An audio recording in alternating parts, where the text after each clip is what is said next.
Hi, if you remember from my last video, we was working on this schematic and PCB layout. It's for a PAVA triggering test board, if you like. To fully understand what it does, look at the last two videos because there's a full demonstration of it in operation, okay? But basically, I was at the point last time where I felt that this was ready to go off for manufacture. I'd gone through all of the checks that I could.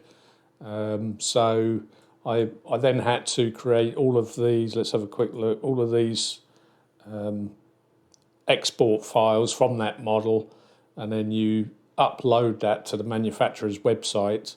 It goes through like a vetting process, and provided it's all good, then they proceed with it.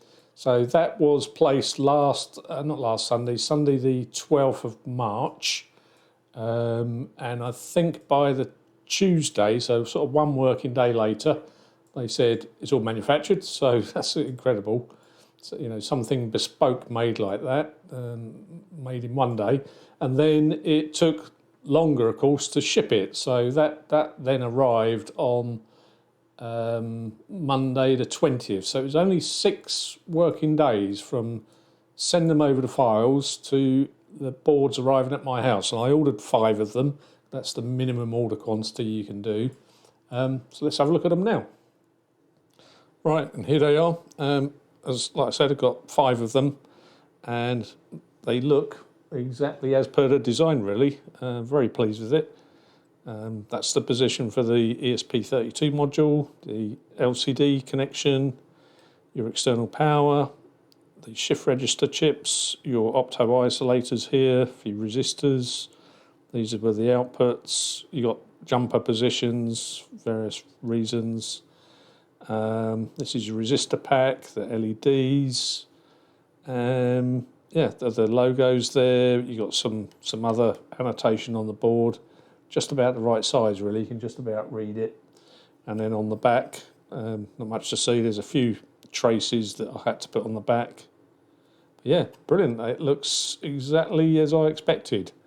Now, one problem I found, and it's the only problem really, is this footprint is exactly right dimensions. The spacing between these pins are spot on. However, the pinhole size is not the same as these header pins. So when you buy these boards, you solder these header pins on.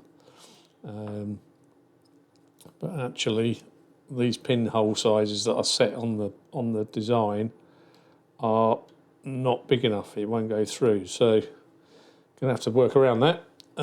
Anyway, quite pleased with that. So let's have a look at an assembled one. And here we go, there's the assembled one. And you can see I've got around this pinhole size of the ESP32 footprint by adding some female header sockets, if you like. And then the ESP32 board basically sits nicely into there. Okay, so not ideal, but it works, and actually it's quite handy because you might want to take that out, or you might want to, use it on something else, or that if that goes defective, or perhaps this USB connector breaks when you're using it, you'd have to chuck the whole thing away if this failed. So at least now you can change just that part. Anyway, that's a reasonable enough workaround for me. So yeah, I've soldered all the components on. These are the opto isolators, your outputs, the resistors, your voltage regulator and the capacitors that are associated with that, the connector for the LCD, your jumpers, they're all connected on now. Your external voltage input for your triggering, external power. What else have we got? Oh, and on the back there are the DIN rail clips. Okay, so that's worked out exactly right, exactly as intended. The screws holes lined up perfectly, and these are the holes that we'll go on to in a bit. They're the holes ready to mount the LCD. All right. So if you look at this against the original prototype, they don't look that different really. I did follow the layout of this because it worked. The opto isolators are almost identical. The shift register on this one I moved across up here to make some more space. I got rid of this transistor circuit and replaced it with LED. The transistor circuit didn't really serve much purpose, purely because of the type of opto isolator I was using. So I ditched that in favour of a LED to flash away when it's active. Other than that, it looks the same. Of course, on the back, different story. You don't have all of this spaghetti of wires. It's all nice and neat and much more professional looking, and hopefully much more robust when you're starting to use it. Right, so here it is now, powered and running. It's powered currently from USB, which is basically 5 volts, and it's booted up, so the active LED here is blinking away to tell you it's running, so that's good. If I bring my mobile phone in now, there we go, and this is the app, and if I just go on to that, and then I can trigger each of the LEDs. There we go, there we go. Just randomly select and that one. And then the corresponding outputs will have activated from those opto isolators. Obviously we can't see anything or hear anything at the moment because we're not plugged in, but we'll do that in a while. Yeah, so that's all good. It seems to be working. Clear, all should go off. This little LED isolator jumper, if I remove that and turn things on and off, then you can see the LEDs don't now activate, and the idea was to save battery power with that. If I put the jumper back on, there you go, now they're illuminated. Alright, so let's try mounting the LCD then.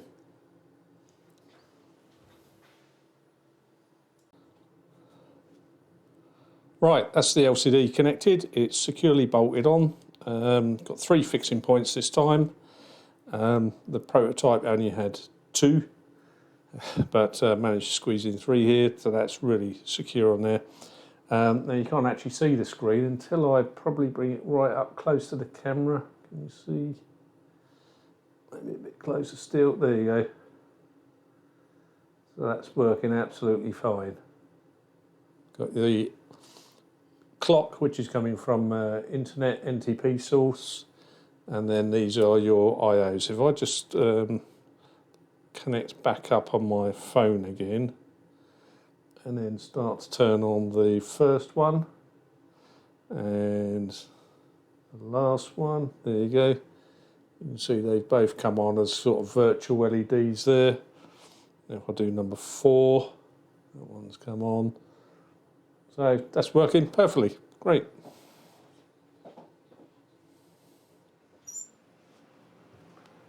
Right, for the ultimate test, well, short of testing it on site anyway, is to test it with a Vipedia.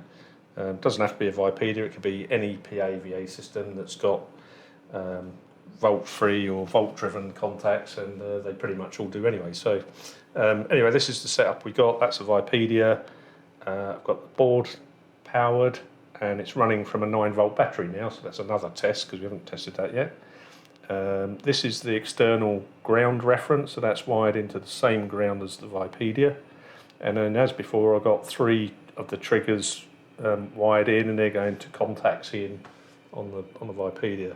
It's a Bluetooth speaker, and if you've seen one of my previous videos, we've got a listening box up just over in the background here, and that plugs into the audio outputs, and you can select what channel, and then it transmits over Bluetooth, so it's easier to listen. That's all that is, so we can listen to one of the audio outputs from here. And then finally, that's just one of my wireless microphones. You can probably hear that clicking away as I drop it down there, and that's just so as you can hear it when it triggers. All right. So the blue light's flashing away, telling me it's active and it's connected. And all we now need to do is to launch the app on my phone, and it's loaded. Just bring that into view. There we go. Let's just try the evac message.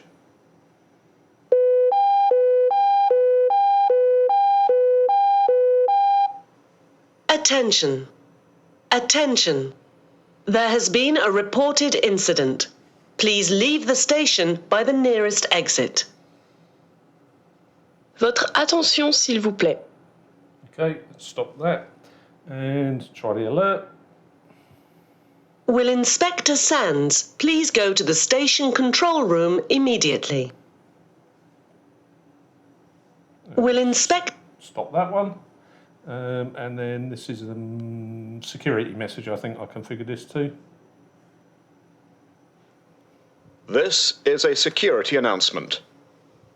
Please ensure that your personal effects and your baggage are kept with you at all times.